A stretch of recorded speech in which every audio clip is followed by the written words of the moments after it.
Hey, in today's video, we're going over one of the 10 decisions you have to make at retirement.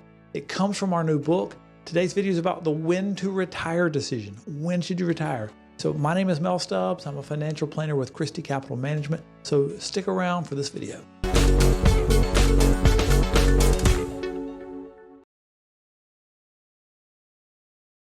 So what's that first decision we're going to talk about? That's the when to retire.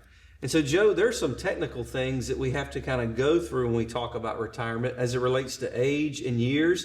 Do you mind covering those eligibility requirements? Sure. As a federal employee, you want to look at your minimum retirement age. So your minimum retirement age, which y'all probably know that is MRA, and that is based upon the year that you were born. For most people, that's around 56 to 57 years of age. And to meet eligibility with your MRA, you got to have at least 30 years of service in your MRA age, 60 and 20 and 62 and 5, Tommy, to be eligible to retire.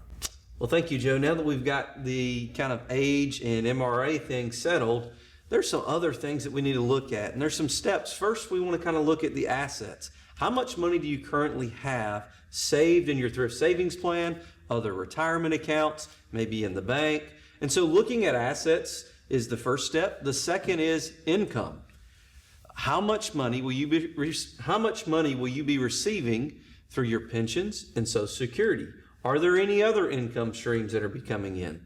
And then lastly, we're going to look at our lifestyle. How much do you want to spend in retirement? That's a fun one to talk about. How much do you want to spend in retirement? But when you take assets, income, and lifestyle and kind of pull those together, look at those, determine if there are any needs, and if there are any needs or shortfalls, how do we fill those? And another thing on the when to retire, also think about end of the month. End of the month, you have your shortest gap between your last paycheck and your first pension check. End of a pay period means you get to accrue all of the leave for that pay period. So if you can line up an end of the pay period near the end of the month, that's a plus. And then for those that like to play the annual leave game, where you just save up your all the annual leave you can, you carry it over, you save it up a bunch, like it's use or lose. If you retire, you get paid for it. So some people want to choose the end of the year. So Joe, we talked about the three things as it relates to the first steps when we're looking at retirement. One being assets, the other being income, and then third, lifestyle. How can we take those three elements, pull those together, and help us determine when might be the best time to retire? Well, Tommy, that's a good question. So when someone thinks about moving into a retirement, one of the things they really need to consider is their expense load. What is it going to take in the way of expenses to run your household? A lot of people don't think about that. So what we suggest is to look at your expense load versus what you have coming in with Social Security and your pension. And then you may need to, or may not need to, but may have to take a withdrawal rate off of your TSP in order for everything to work.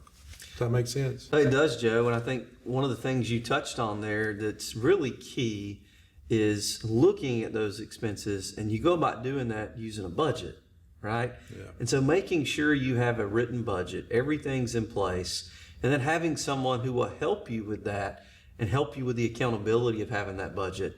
We found in almost 20 years of financial planning with federal employees that the budget is the foundational piece.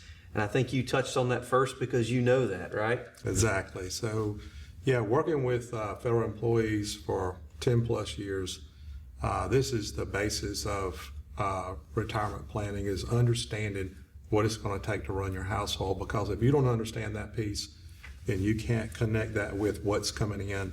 So therefore, you can't evaluate if you're going to have a successful plan or not. So. Hey, well, there you have it.